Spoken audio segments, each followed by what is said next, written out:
closer, come closer. Come closer.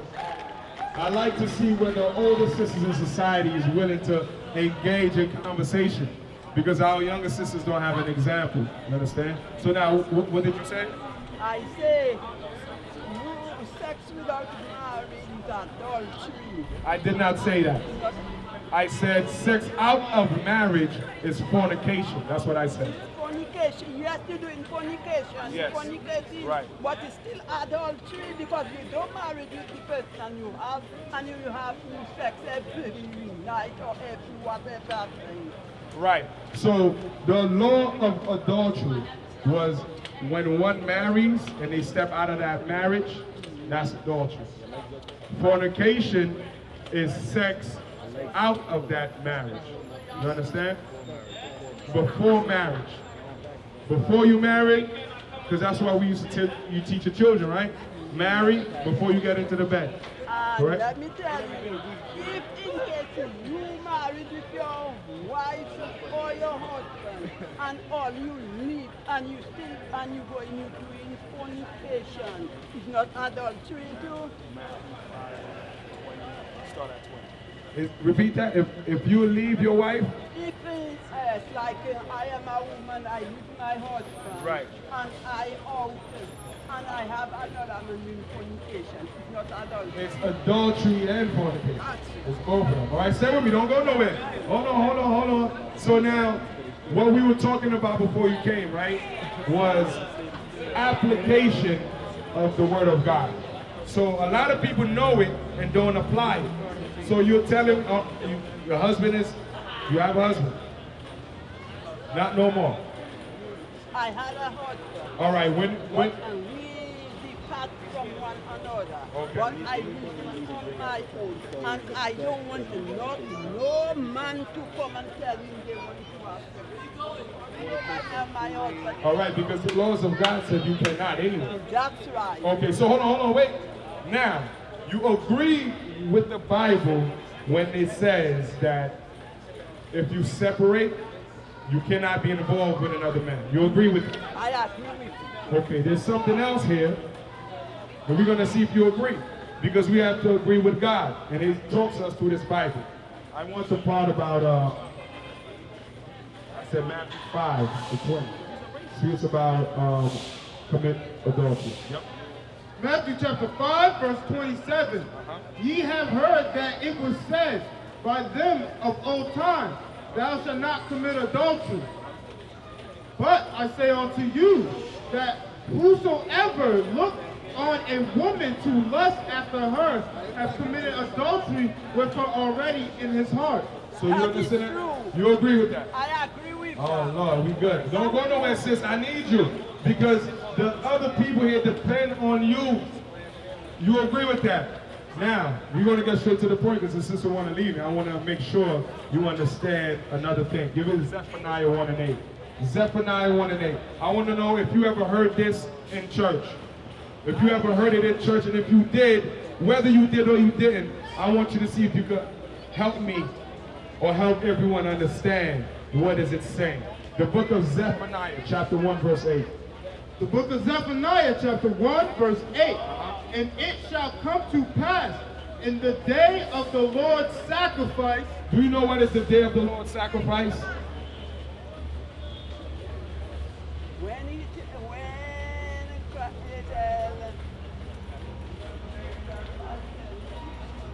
The day of the Lord's sacrifice is when Christ returned. Right.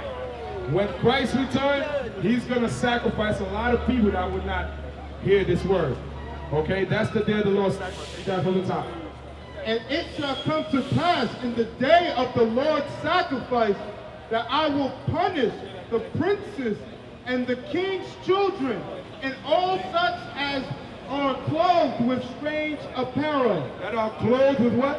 Strange apparel. So God, Christ, is going to destroy a lot of the sons of the 12 tribes of Israel, your sons and your daughters, their grandchildren.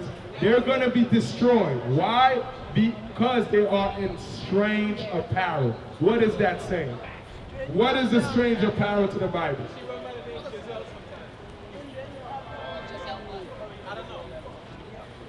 what you wear. Exactly, what you're wearing. So now, what is the strange apparel that our sisters are wearing today? Let me ask you a question. Your outfit today, would Christ consider that as strange apparel? I really don't know what yet if we don't think of what I wear, I have to take it off. Excellent. The sister says, if Christ is not pleased with what she's wearing, you would have to take it off. I will not wear it. Okay, so this is what Christ and God requires of you. I don't know if you heard it. Listen to it. Listen to it. Because guess what? When you hear it, you're going to change, right? All right, let's go. Read. Deuteronomy chapter 22 and 5. The woman shall not wear that which pertaineth unto a man. The woman shall not wear that which pertaineth unto a man. What are you wearing right now that pertains to a man? Exactly. So you know it? I know, because when I was in my country, I did not wearing that. But because of coming here and this season, that caused me to be wearing men's apparel. But I should not be wearing it. I know. You should. Hey, don't go nowhere. Hold on. Don't go nowhere. I'm glad that you acknowledge it. But guess what? That is just an excuse. You know why? Because it will be more comfortable for you to be in a dress. That's true. You'll be more ventilated as opposed to being in a short pants. You understand? So meaning that's the excuse our people are gonna give, but you have to change. Because guess what? If Christ returns tonight, he's not gonna be pleased with you. Give me Matthew 7:21. Because a lot of our people in the churches, they're gonna plead to Christ. I know you. I've done miracles in your name. But you know what Christ is going to say? What is he going to say? Exactly. Read that for the sister. I'm glad we're on the same page. Matthew chapter 7, verse 21. Not everyone that saith unto me, Lord, Lord, shall enter into the kingdom of heaven. That is true. But he that doeth the will of my Father, which is in heaven. Psalms 40. What is the will of God, sister? What is the will of God? So what we just read, it says that you should not be in short pants. So hopefully it is from your mouth to God's ears that you will stop wearing pants. Because that's the example we always use to people. I tell them my grandmother never wore pants. We try to force her and get her to dress up to go out to wear pants. She never wore pants. So meaning it is not a godly custom. And when Christ returns, he's going to be mad at you. But you're going to say, I prophesied in your name. I did miracles in your name. But he's going to say, I still don't know you, because that is strange apparel. Let's see the will of God. Before you go, let's see the will of God. Psalms chapter 40, verse 8. I delight to do thy will, oh my God. So David, King David, it says it's a delight to do God's will. You know why? Because he loved God. Yes. Do you love God, sis? Yes. Let's find out what the will is. Yea, thy law is within my heart. Give me love. Give me love. So the laws of God told David that this is what to eat, this is what to do, this is what to worship. He loved God, he listened to it. It's telling the children of Israel that you cannot be in strange apparel. Because this society, they know the truth of this Bible. And they want to tell us everything we're not supposed to do, so that way Christ can remain angry with us. And if he remains angry with us, we will always have this poverty, this filth in these corners, these drug dealing, people killing each other. All right, read what you got real quick. For this is the love of God. Sister, you say you love God, right? You said you love God. This is what it really means to love God. Read. 1 John chapter 5, verse 3. For this is the love of God, that we keep his commandments. We do what? Keep his commandments. And what? And his commandments are not grievous. 1 John 2 and 4.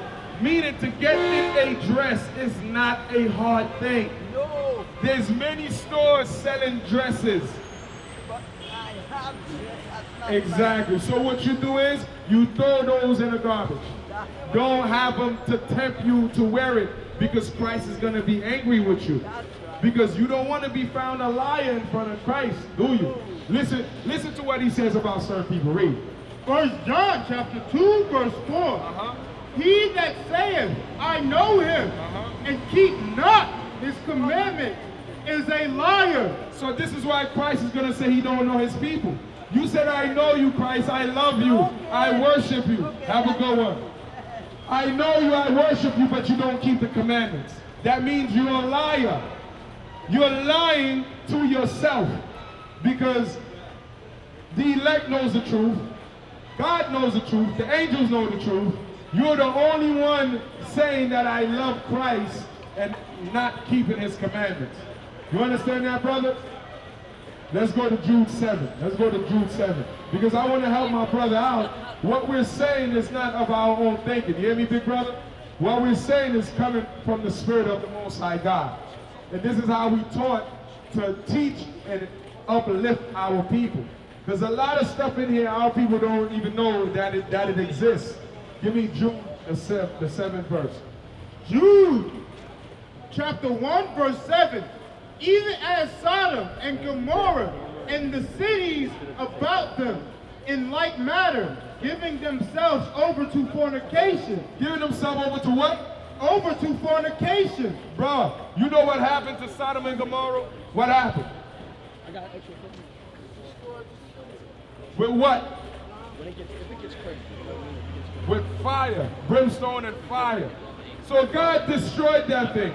So he's just saying, just like at Sodom and Gomorrah, our people here are stuck with that fornication spirit. How do we come out of it? How do we come out of that spirit that's destroying, that's poison to our society? Read on. Even as Sodom and Gomorrah and the cities about them in like manner, giving themselves over to fornication and going after strange flesh. And going after strange flesh. Because guess what, brother? Where's your father from? So you would be considered as Judah. You are not an African American. You've been told today. That is a byword. You're not an African. You're not an American either. You are an Israelite from the tribe of Judah. That's now, right. If you go decide to take a Chinese woman to wife, that is known as strange flesh. People that's in beastology, sleeping with animals, that is strange flesh. But this is becoming a common thing in this city. In the cities of America, it's becoming a common thing. Just like Sodom and Gomorrah, there's a judgment for that. Read on. Are set forth for an example, suffering the vengeance of eternal fire. Read on. Likewise, also these filthy dreamers defile the flesh, despising dominion and speaking evil of indignities. So when we speak about these things, they say that we're wrong. They say that we don't know what we're talking about, and we're talking God's words. You understand? So the fornication is happening right in front of our eyes. And the older generation of our society, we're turning our heads away and looking the other way. Why? Why are we doing that? Because because you're the generation. No, exactly, I understand, but guess what? The younger sisters, they need to look at you and see how you live. At least they have a good example. You're living good? Are you in sin? Are you in sin? You sure? You sure, sisters? All right, I'm going to let the next teacher come up and deal with that. Repeat. For years you're not in sin? All right, before I step down, give me sin in the Bible. Give me sin. Because the churches has confused our people. We don't even know what sin is. Ask a young man what a sin is and something that's bad. So if I'm picking my nose right now, that's bad. That's not. That ain't right, that's nasty. So is that a sin for me picking my nose and plucking the booger out? Is that a sin? Not that you know of. So let's identify sin through the word of God. Read. 1 John chapter 3, verse 4.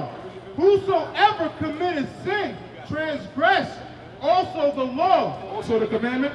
Also the law. Also the commandment. Also the law. Read. For sin is the transgression of the law. Transgression of the commandment. Of the law. Transgression of the commandments. Are you reading that right, brother? Of the law. So, meaning the churches tell you there's 10 commandments, but God telling you sin is transgression of the law. The law. Keep that in mind, all right?